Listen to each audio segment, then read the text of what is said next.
Ẹ káàárọ̀, ẹ kú dédé wòyí, ẹ̀yin olólùfẹ́ Olúyinká TNT, ẹ kú bójú ọjọ́ ṣe rí. Tí n bá ti ṣe nǹkan, tí n bá ti rí àwọn 1 or 2 comments tí mo fi pé bóyá ó deserve pé kí n respond sí, mo máa wá síta lórí ọ̀rọ̀ àwọn ọlọ́pàá tó ní kó lọ mú Tani Ọlọ́run tí mo sọ̀rọ̀ lé lórí. Ẹ̀yin kan béèrè pé ṣé ọlọ́pàá ò kí ń wà brutal pẹ̀lú èèyàn ní UK tí wọ́n bá fẹ́ refuse arrest. Ẹ̀yin tí ọpọlọ yín dúdú ẹ wá kẹ́ wá gbọ́ èsì ọ̀rọ̀ yín. Ní UK tí nǹkan bá ṣẹlẹ̀ tó bá fẹ́ lọ arrest èèyàn, ó ní àwọn ọlọ́pàá tó máa rí níbì kan tó máa lè fúnra rẹ̀ wá lè suspect irú crime or irú nǹkan tó ṣẹlẹ̀ ń bẹ̀, torí ó ní àwọn ọlọ́pàá tó máa ń jáde fún specific àwọn nǹkan tó bá ṣẹlẹ̀. Tó bá jẹ́ ibi tí ìbọn wà, tí crime gidi wà, wàá rí àwọn ọlọ́pàá kan tó máa ń wọ black, bóyá àwọn náà máa ń pè ní undercover, wàá rí wọn bẹ̀. Tó máa fẹ́ lọ arrest èèyàn, tẹ́ pé wọ́n rí pé arrest yẹn wọ́n láti make it most of the time arrest tó máa ń lọ tó máa ń lọ gidigidi fún á jẹ́ arrest tó bá involve crime. Wàá rí ambulance, wàá rí fire service, wàá rí àwọn undercover yẹn, wàá rí mọ́tò ọlọ́pàá tó máa rí á tó bíi 10, wàá dẹ̀ rí ambulance nínú ẹ̀. Kì í ṣe pé bóyá kinní kan wọ́n lè wò kó bóyá onítọ̀hún fẹ́ sá, wọ́n fẹ́ restrain ẹ̀, wàá rí. Àwọn ọlọ́pàá bíbá yìí ò kí ń dárìn, tó bá máa bá wọn níta gan wàá rí, they work in twos. Wọ́n máa ń jọ ń rìn ní pairs. So wàá rí mọ́tò ọlọ́pàá, wàá rí panápaná, wàá rí ambulance, wàá rí oríṣiríṣi. Àwọn ọlọ́pàá ibi wọn ò kí ń múra jákujàku bíi wèrè, bí asínwín aláwòkù táwọn yẹn ṣe múra lánàá. Mo sọ fún yín pé it's not about the arrest, it's not about the kinní kan. And àwọn ọlọ́pàá ò ní handle ènìyàn bẹ́ẹ̀ yẹn báwọn yẹn ṣe handle Tani Ọlọ́run lánàá. Àwọn ọlọ́pàá bí ò ní ṣe jákujàku bẹ́ẹ̀, because ẹ̀yin kan sọ pé ṣé mo rí pé wọ́n wọ slippers, ẹ lọ wo ẹsẹ̀ wọn. Even bọ́n ṣe múra tán wọ jeans tán, ò lè rí ọlọ́pàá ibi báyìí kan múra bíi wèrè bẹ́ẹ̀ yẹn. Àwọn ọlọ́pàá ibi báyìí ò ní nǹkan tó ṣẹlẹ̀ lánàá, police brutality ni. Kò sí bẹ́ẹ̀ ṣe fẹ́ ṣe. Àwọn ọlọ́pàá bí ò kí ń wà brutal bẹ́ẹ̀ yẹn, àfi tó bá jẹ́ pé ó involve drug àbó involve crime. Kọ́ńdẹ̀ tó fi ipá mú ẹ bẹ́ẹ̀ yẹn, wọ́n á ti bára bẹ́ẹ̀ sọ̀rọ̀ pé kò tẹ̀lé àwọn. Tó bá dẹ̀ ti rí wípé ò tẹ̀lé wọn bẹ́ẹ̀ yẹn, wọ́n máa restrain ẹ, because tó bá jẹ́ crime ni. Tó bá jẹ́ pé bóyá ó involve drug, ó involve pé ó pààyàn àbó involve pé ó rape èèyàn. Meanwhile tó bá ti dó stage yẹn gan, ìwọ gan ti mọ̀, o ò ní refuse arrest, wọ́n dẹ̀ rọra máa mú ẹ lọ. Bóyá o wá fẹ́ ṣèṣe, wọn ò dẹ̀ nílò ìbọn at any point. Wọn ò nílò ìbọn yẹn, ó tiẹ̀ ní rí pé kí wọ́n fi ìbọn threaten ẹ pé kí wọ́n gbé síta, irọ́. So tó bá fẹ́ ṣe rẹ̀ léṣe pé bóyá o fẹ́ ṣèṣe náà ṣe gbé ambulance dání, wọ́n sì máa treat ẹ dáadáa, wọ́n á gbé ẹ sórí ambulance tó bá ṣèṣe tó bá rí blood. Ìwé ẹranko làwọn ẹlẹ́pàá yìí yẹn wù ni mò ń sọ fún yín. And let me now tell you, tí nǹkan bá ṣẹlẹ̀ ní Birmingham, tí mo wá fẹ́ pe ọlọ́pàá ní London pé nǹkan ṣẹlẹ̀, mo wá report ẹ̀ ní London, kì í ṣe ọlọ́pàá London ló máa lọ sí Birmingham. Ọlọ́pàá Birmingham, because tó bá ti ń pè wọ́n báyìí náà ti máa béèrè pé níbo lo ti ń pè àwọn, wàá fún wọn ní postcode ẹ̀, wàá fún wọn lórúkọ ẹ̀, wàá fún wọn ní date of birth ẹ̀. Wọ́n máa wá béèrè pé níbo ni crime scene, wàá fún wọn ní address ibi tó kó fẹ́ kán lọ, wàá fún wọn everything. Ọlọ́pàá ibẹ̀ yẹn, in fact níbi tó ti ń sọ̀rọ̀ go, ó ṣeé ṣe kí wọ́n transfer ẹ sí ọlọ́pàá Birmingham láti sọ̀rọ̀. Ọlọ́pàá ibẹ̀ yẹn ló máa lọ sí Birmingham. Wọ́n kàn máa fún wọn ní reference number ni. So anytime tó bá fẹ́ follow case yẹn, ìsídà ó lọ follow case yẹn online o, àbí reference yẹn tó bá ti pè wọ́n, kò tún wá ń ṣe number tó pè nígbà tó ń report ló máa pè tó bá fẹ́ ṣe follow up case yẹn with your reference. Ó ní another number tó máa pè, wà wá quote reference yẹn náà máa fi sọ̀rọ̀ case yẹn. Alẹ́ ń wùwà ẹranko, ẹ̀ ń wùwà orí burúkú, ẹ̀ ń wùwà jákujàku. Irú ìwà tí ọlọ́pàá yẹn, gbogbo àwọn ọlọ́pàá tó lọ síbẹ̀ yẹn lánàá, èmi ò support ẹni. Ó yẹ kí ìjọba kó wọn, you are a disgrace sí country yẹn. Even your conduct ẹ̀ ń jà, ẹ̀ lè rí ọlọ́pàá ibi báyìí kó ṣe bẹ́ẹ̀ láyéláyé. Àwọn kan tó ní sọ máa ń refuse arrest, yes wọ́n máa ń refuse arrest. In fact àwọn ọlọ́pàá yẹn kan tó lọ mú ẹ, wọ́n á ti worú èèyàn tó jẹ́, wọ́n á ti ronú into likely láti ṣe, wọ́n máa lọ ni. But ọlọ́pàá ibi ìbàyí, ọlọ́pàá òbí báyìí ò ní lọ múyàn lórí ó bú mi kò bú mi ó ṣe kinní kan, wọ́n máa invite ẹ pé kó wá tẹ́ bá nítorí wípé nǹkan tẹ́ ń ṣe police brutality nítorí ẹ̀ làwọn èèyàn ò ṣe lè respect yín, lẹ́ máa invite èèyàn táwọn èèyàn ò ní wá because wọ́n ti rò pé tẹ́ bá lọ níwà just táwọn èèyàn bá wá ìyà lẹ máa fẹ́ fi jẹ wọ́n, ẹ fẹ́ bully wọn ni, kì í ṣe pé bóyá ẹ fẹ́ carry out rule of law. Òun làwọn èèyàn ṣe ń refuse address yín náà ṣe kí ọ̀nà invitation yín torí pé ẹ ní integrity ní integrity àwọn èèyàn ò believe yín. Kò sí ọlọ́pàá tó lè invite èèyàn nílùú yìí tí kò ní lọ nítorí ó mọ̀ pé òun ń lọ síbẹ̀, kì í ṣe pé bóyá òun lọ sínú ọgbà òkùnkùn, òun lọ síbi tó máa ti tẹ nígbà tẹ́ bá ti threaten èèyàn kẹ́ tó sọ pé ẹ invite èèyàn, báwo lẹ ṣe fẹ́ kó wá? Alẹ́ ẹ̀ ní integrity, àwọn nǹkan tí ò yẹ kẹ́ ẹ gbé dání lẹ̀ ń gbé dání. Tí bá bá yín tọwọ́ bọ irú nǹkan tẹ́ ẹ sọ yìí ló mì pé arrest yẹn yẹ kó pọ̀. Tẹ́ bá arrest èèyàn lórí àwọn flimsy things, àwọn tẹ́ máa arrest máa pọ̀ gan. Nǹkan tá à ń sọ nìyẹn, nobody is saying kìíní kan. Mo ní báwọn ọlọ́pàá yẹn ṣe lọ, mo tún ń pe CP Abímbọ́lá, ó yẹ kó arrest gbogbo àwọn ọlọ́pàá tó lọ because ẹ wà professional rárá. Think of safety, ẹ ready láti pààyàn. Àwọn ọlọ́pàá bí òkè ń wùwà wèrè, ẹ má fi àwọn ọlọ́pàá ibi báyìí compare ìwà táwọn yẹn wù rárá lánàá. Mo lọ ṣe iṣẹ́ pẹ̀lú ọlọ́pàá couple of I think 2 months ago.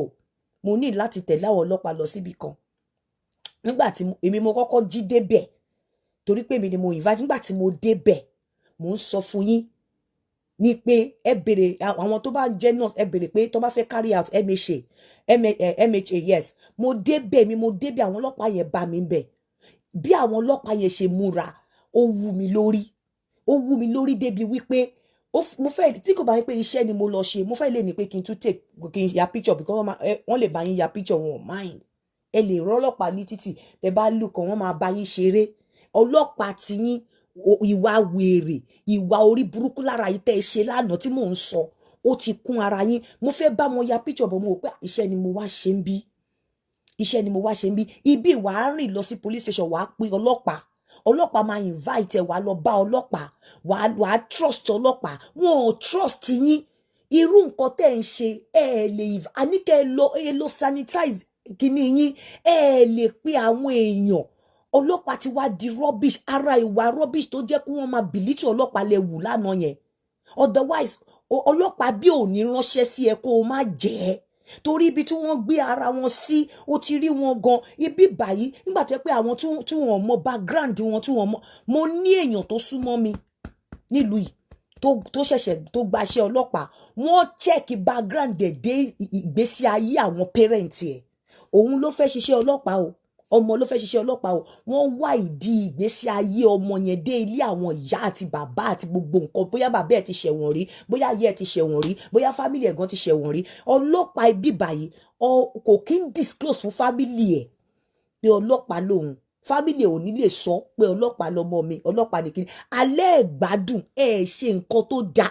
Nobody is saying wọ́n ṣe arrest wọn arrest. Kò yẹ kó tó bẹ́ẹ̀ yẹn tó bá jẹ́ pé ọlọ́pàá yìí ní integrity, tó bá jẹ́ pé ọlọ́pàá yìí níwà trustworthy, tó bá jẹ́ pé ọlọ́pàá yìí ní honesty, tó bá jẹ́ pé ọlọ́pàá yìí ní dignity, tó bá pèèyàn pé wọ́n invite èèyàn ó yẹ kéèyàn lọ ni. But nítorí wípé àwọn individual ló manipulate àwọn ọlọ́pàá yín. Otherwise ńgbà tí wọ́n wá sọ fún ẹ wípé kó lọ arrest èèyàn tó débẹ̀ tó dẹ̀ throw professionalism in the wind. Ó débẹ̀ ó mì wípé àwọn tó ní kó lọ arrest èèyàn yẹn bẹ́ẹ̀ ṣe lánàá yẹn títa ni Ọlọ́run bá tẹ̀lé yín lọ olórí burúkú ọmọ ni. Torí pé ẹ ti fi wọ́n lánàá pé ìyà lẹ fẹ́ lọ fi jẹ. Ẹ ti fi wọ́n lánàá pé kò sí rule of law in that country. Tó bá jẹ́ pé normal person ni àwọn èèyàn kò yẹ kó tẹ̀lé yín torí ìwà tẹ́ wù lánàá yẹn ẹ ti fún àwọn èèyàn ní picture pé ẹ fẹ́ lọ pàtàkì Ọlọ́run ni. Ẹ ti fún àwọn èèyàn ní picture pé as a matter of fact ẹ lọ ibi títa ni Ọlọ́run gbé Ìbàdàn ni. Ibi báyìí tí nǹkan bá ṣẹlẹ̀ ní Birmingham ló máa ti try onítọ̀. Ẹ̀yin lẹ pé lẹ́jọ́ ẹ lọ sí Ìbàdàn kẹ́ lọ pé níbi tó wà, ẹ lè gbé lọ sí Ìlọrin. You cannot. Torí nǹkan tẹ́ ẹ ṣe lánàá ẹ ti fi wọ́n pé ẹ fẹ́ lọ fìyà jẹ, ẹ ti fi wọ́n pé ẹ fẹ́ lọ pa, ẹ ti fi wọ́n pé ẹ fẹ́ fi class, ẹ fẹ́ fi position, ẹ fẹ́ fi wọ́n ni. Wọn ò dẹ̀ kí ń ṣe bẹ́ẹ̀ níbí. nígbà téèyàn kan lọ make statement tó lọ sọ comment kan fún mi ní orí social media tó ní Yínká drop your address, mo kàn lọ sórí page ẹ̀ ni mo pe ọlọ́pàá invite ẹ̀, bus driver ní nílùú yìí wọ́n invite ẹ̀, ó deny ni pé nǹkan òun ò lo page ẹ̀ láti wọ́n dẹ̀ sì ń sọ pé ìjọ tí n bá ti rí lórí page yẹn kí n padà wá mo sì ní reference ẹ̀ lọ́wọ́ nígbà tí ọ̀rọ̀ Oríyọmí ṣẹlẹ̀ níjọ́sí tó lóun gbèjà tó wá threaten mi, mo kàn mú ọ̀rọ̀ yẹn mo mú lọ sọ́dọ̀ ọlọ́pàá ni wọ́n dẹ̀ pé wọ́n invite ẹ̀, ó deny, wọ́n bí yálàyà ẹ̀rẹ́ wọn bí pọ̀ ní yálàyà ẹ̀rẹ́ kó sọ pé òun lòun sọ, wọ́n máa bèrè lọ́wọ́ mi pé ṣé mo fẹ́ press charge tó ló threaten mi ni orí social media dẹ̀ ló ti threaten mi, mo dẹ̀ gbé lọ ibi ìbàlẹ̀ ti wà tí ọmọbìnrin kan orí pé tí mo pe ọlọ́pàá fún nígbà tó kọ ẹ̀ tó fẹ́ gba ọmọ lọ́wọ́ ẹ̀, ọmọ yẹn wọ́n ti ẹsẹ̀kẹsẹ̀ lọ́lọ́pàá lọ sílé ẹ̀.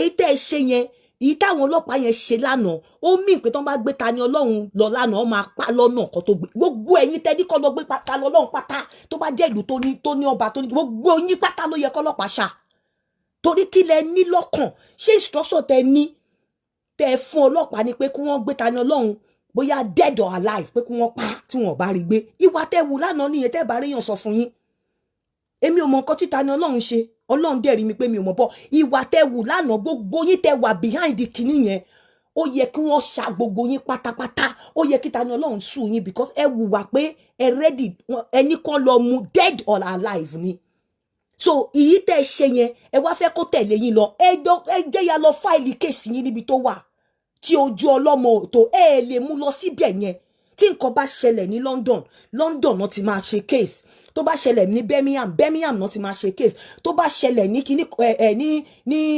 Wales náà ti máa ṣe case ìtẹ́ ló ṣe lọ Ìbàdàn ni ẹ lọ ṣe ní Ìbàdàn torí nǹkan tí pẹ̀lú nǹkan tí àwọn ọlọ́pàá yín ṣe lánàá you are a threat to that guy's family either you like it or threat lẹ jẹ́ fún Tani Olohun threat lẹ jẹ́ fún family ẹ̀ threat lẹ jẹ́ fún àwọn ọmọ ẹ̀ threat lẹ jẹ́ fún ìyàwó ẹ̀ wọn ò gbútọ́ bá gbé lọ síbẹ̀ ẹ fẹ́ lọ pàdánù ni tẹ́ bá mọ̀ pé ní case pẹ̀lú against ẹ ṣe níbi ní under jurisdiction bí tó wà torí presentation àti nǹkan tí àwọn ọlọ́pàá yín ṣe lánàá ẹ fẹ́ lọ pa ni hired assassin in fact tẹ́ ẹ bá bọ́ta tẹ́ ẹ own up ipe yín lẹ ní kí àwọn ọlọ́pàá lọ gbé káwọn ọlọ́pàá yín dẹ̀ present bó ṣe ṣe yẹn lánàá ó yẹ kí wọ́n kó gbogbo yín pátápátá tó bá jẹ́ pé ìlú tó lọ́ba tó níjòyè tó bá jẹ́ ìlú tó ní rule of law gbogbo yín pátá ló yẹ kí wọ́n interrogate kó dẹ̀ fi tẹ̀yìn lọ́rùn pé nǹkan kò gbúdọ̀ ṣọmọ yẹn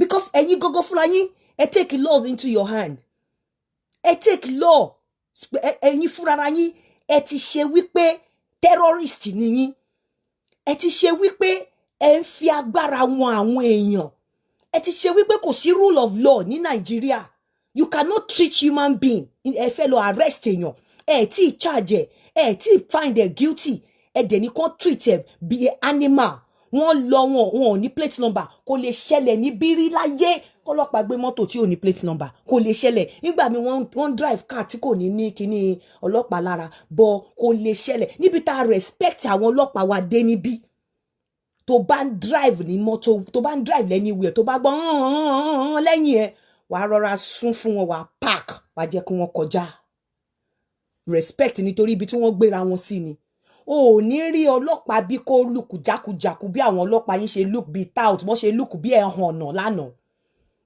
o ò ní rí ìdúró wọn gan àwọn irinṣẹ́ tó máa tò sára gan tó bá pè ẹ́ fún rárá ẹ ló máa wá o ní this woman like àbòsí this woman like àbòsí know this mi ì tẹ̀ mọ̀ nǹkan tó ń sọ fúnra wọn náà máa wá anybody tó bá ní nǹkan tí mò ń ṣe pé kò right orí ẹ̀ ó need assessment ó ti ní àrùn ọpọlọ gbogbo yín tẹ́ ní kán lọ arrest àwọn èèyàn lánàá tó bá jẹ́ pé ẹ rí nǹkan tó ṣẹlẹ̀ lánàá ẹ̀yin fúnra yín ẹ lọ report àwọn police yẹn ìwà tó ń wù lánàá ó yẹ kí wọ́n ṣá gbogbo yín pátápátá ẹ̀yin ọlọ́pàá yẹn ká níbi tí òfin wà ní ó yẹ kẹ́ wà behind because you are a disgrace to that profession your presentation yesterday was bizarre. You are a disgrace. Ojú ń tì mí ẹ̀rùn. Professionalism ni 0.00 ni ẹ̀rùn. Ẹ lọ arrest, ẹ fẹ́ lọ fìyà jẹ, ẹ fẹ́ pa bọ̀bọ́ yẹn ni. Wọ́n ti fún yín ní order pé bring him dead or alive. ẹ fẹ́ pa ni. I am very sure tó wáyé pé ẹ gbé lọ lánàá ẹ ní gbé débi tẹ́ ń lọ ẹ lè ní kíní kan ṣẹlẹ̀ accidental discharge àbí nǹkan kan ṣẹlẹ̀ lọ́nà ó dẹ̀ kú wọ́n á dẹ̀ fà after some time ó ti kú náà nìyẹn. tẹ́ bá mọ̀ pé ẹ ní case pẹ̀lú ẹ gbé lọ síbi tó ń gbé ẹ tún wá lọ sí tẹ́rítì ibòmíì ẹ lọ bá àwọn ọlọ́pàá tó wà níbẹ̀ yẹn ká rí 1 or 2 kó tẹ̀lé yín lọ make arrest yẹn. You only came, you people ẹ wà in fact oríṣiríṣi nǹkan ló ń ṣẹlẹ̀ ní Nàìjíríà honestly. You just came and went straight to your victim's place without informing àwọn ọlọ́pàá tó wà nílùú tẹ́tí fẹ́ lọ make arrest, without informing ọba, without informing anybody. Ẹ kàn lọ síbẹ̀ ṣá bíi pé ìlú yẹn oníkálukú kàn ń ṣe nǹkan tó wù ṣá, kò tiẹ̀ sí rule of law, kò tiẹ̀ sí anything ṣá. Ẹ̀yin gangan ẹ worse ju ẹni tẹ́ ẹ lọ gbé lọ. Ẹ̀yin gan me support anybody, I'm just talking based on nǹkan tí mo rí lánàá.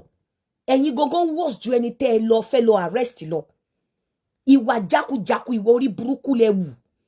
Ẹ̀yin ọlọ́pàá yẹn tẹ́ ẹ bá rẹ́ni sọ fún yín. Ìwà orí burúkú, ìwà jákujàku, ìwà ẹ̀hànnà, ìwà tout. Ìwà ẹni tí ò wà ìwà ẹni tí ò wà yàtọ̀ sọmọ garage, ọmọ garawa. Ìwà orí burúkú, ẹ wo bẹ́ ṣe múra, ẹ múra bí elébi. So irú yín, wọ́n lè irú yín náà máa ń fún lówó kó lọ pààyàn. Pẹ̀lú wàtàwù, mo wá ń sọ fún yín, ẹ̀yin wá ń fi ọlọ́pàá yín wé ti UK. Ẹ máa bàjẹ́ o. Ẹ sọ pé ṣé ọlọ́pàá UK ò tiẹ̀ ní appear báyẹn. O ò ní rírú bàtà tó wà lẹ́sẹ̀ yẹn lẹ́sẹ̀ wọn. O ò ní rí bọ́n ṣe múra yẹn láyé. Ah, God bless the king. God bless the king. God bless the king. Ẹgbẹ́ àbígbò nílé ayé yín gbogbo pọ̀ nílé ayé yín. Ẹ má fira yín wé ọlọ́pàá UK mọ́ nílé ayé yín. Wọn ò ní ṣe nǹkan tẹ́ ṣe. Tọ́n bá fẹ́ lọ àárẹ̀ bó máa ṣe dé gan. Ìwọ gan wàá mọ̀ wọ́n máa dignify. Ìwọ gan bó ṣe máa bẹ́ẹ̀ sọ̀rọ̀ gan wọ́n á bẹ́ẹ̀ sọ̀rọ̀ bíi human being. Hello sweetie. Mo wà ẹ káàárọ̀ mo lẹ́wà. Ìyá ìpẹ̀lẹ́ mo lẹ dé. Ó tiẹ̀ ti délé tán. Mo ń ṣe show lọ́wọ́ máa pè yín tí bá ṣe tán. All right love, yeah. Ṣóyè yín ẹ má máa fira yín wé, ẹ má fira yín wé rárá. Mo ṣe rọra sọ̀rọ̀ mi yẹn mi ò ta sí anybody. Nǹkan tí mo rí ni mo analyze. Mi léyàn kan ṣẹ̀, mi léyàn kan ò ṣẹ̀. You understand? Èyàn kan ṣẹ̀, èyàn kan ṣẹ̀, mi léyàn kan ṣẹ̀. But what I'm saying is that ẹ bá sọ pé èyàn kan ṣẹ̀, ẹ̀yin tún ṣẹ̀. Ẹ̀yin gan ti ṣe nǹkan tó worse. Tẹ́ bá mọ̀ wípé ẹ fẹ́ wà just, ẹ fẹ́ mọ̀ because nísìn bẹ́ ṣe ń ṣe ẹ ń ṣe bí ìgbàdẹ pé Ìlọrin yẹn ni power yín wà. Ìlọrin yẹn ni den yín wà. Ìlọrin yẹn tó bá ti wọ bẹ̀ ó ti wọ gàù because ibẹ̀ ni ilé yín station tí yín nìyẹn bẹ̀. No, make it neutral. Ẹ gbé lọ síbi tí ó wà. Ẹ ń ṣe bẹ́ẹ̀ ni pé ẹ ti dẹ ikú lẹ̀, ẹ ti dàrún lẹ̀ fún ẹni tó ṣẹ̀yìn nílọrin. Ẹ ti fi òfò àdánù lẹ̀ fún kó máa bọ̀ kó wá kó sí ni. No, tó bá tẹ̀lé yín lọ orí burúkú ló ń ṣe tani Ọlọ́run kó lè tọ́lé yín. Pẹ̀lú nǹkan tẹ́ ṣe yẹn, you cannot do that because ẹ̀ ń threaten threat lẹ jẹ́ fún. Ẹ̀ ń threaten bẹ́ ṣe ń sọ̀rọ̀, bẹ́ ṣe ń ṣe, tẹ́ bá mọ̀ pé ó dá yín lójú ó ṣẹ̀yìn, ẹ dẹ̀ fẹ́ dá sẹ̀ríà fún, ẹ gbé lọ ẹ lọ report ẹ̀ níbi tó wà, ẹ gbé case ẹ̀ lọ síbi tó wà kó ní kálukú ẹ lọ bára yín ní court. But ẹ lè gbé lọ sí àárín yín ní den yín ní territory yín kẹ́ wá fẹ́ gbé lọ síbẹ̀ ẹ ń chance ẹ ní now ẹ jẹ́ let's face reality. Mi mọ̀ ta ni Ọlọ́run rí. I'm just being factual here. Mo sọ fún yín pé àwọn mùsùlùmí àwọn ọmọ mi mùsùlùmí ni wọ́n bó mi support anybody but I'm just telling you wípé ẹ fẹ́ chance ẹ ní tẹ́ bá mọ̀ wípé ẹ ní case kò síbi tí wọ́n ti lè try case yín ibi tó wà Ìbàdàn ni ẹ gbé case yẹn lọ sí Ìbàdàn bó ṣe ń ṣe níbí báyìí nìyẹn ẹ tiẹ̀ ṣe nǹkan right for once but ẹ wá máa lé ẹ ṣe ń ṣe ẹ ń lé fùrù kọ́kọ́ because power yín Ìlọrin ló wà. No, you can't do that. Àwọn tó lọ arrest wọn yẹn lánàá disgrace náà jẹ́ fún yín o. Tó bá jẹ́ pé ẹ mọ̀ ń pa nǹkan tó ṣe lánàá gbogbo yín ló yẹ kọ́lọ́pàá gbà. Commissioner of Police Abímbọ́lá mo jẹ́rìí IG gbogbo yín pátá ló yẹ kọ́lọ́pàá gbà. Mo wá ń sọ̀rọ̀ láyé yín ẹ má fira yín wọ́lọ́pàá UK ẹ kó sì dànù ẹ káàárọ̀.